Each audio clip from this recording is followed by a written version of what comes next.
यह कोई साधारण कल्पना नहीं, बल्कि ऐसा रहस्य है जिसे हमारे प्राचीन शास्त्रों ने सत्य के रूप में दर्ज किया है। सोचकर ही रूह कांप उठती है कि यदि हमारे सामने कभी ऐसा अद्भुत और भयावह जीव प्रकट हो जाए तो इंसान शायद अपने प्राणों पर नियंत्रण न रख पाए, क्योंकि बच पाना लगभग असंभव माना गया है। यह कोई लोक कथा नहीं, बल्कि वह वर्णन है जिसका उल्लेख श्रीमद् भागवत, महापुराण और महाभारत के आदि पर्व में मिलता है, नागों के अधिपति वासुकी के रूप में।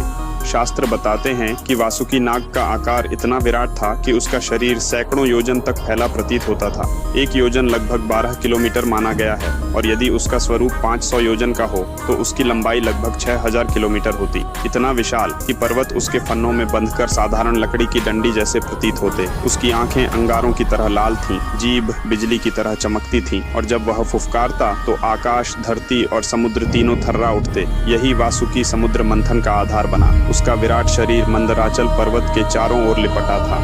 एक ओर देवता खींच रहे थे, दूसरी ओर दानव, और हर फुफकार के साथ समुद्र में उफान और पृथ्वी में कंपन दौड़ जाता। इतना भयावह और अद्भुत जीव जिसका नाम सुनकर देवता कांप उठे, वही वासुकी भगवान शिव के गले में मात्र एक आभूषण की भांति सिमटकर विराजमान है। यही सत्य बताता है कि शिव केवल मृत्यु के स्वामी नहीं, बल्कि काल, ब्रह्मांड और अनंत शक्तियों के अधिपति हैं।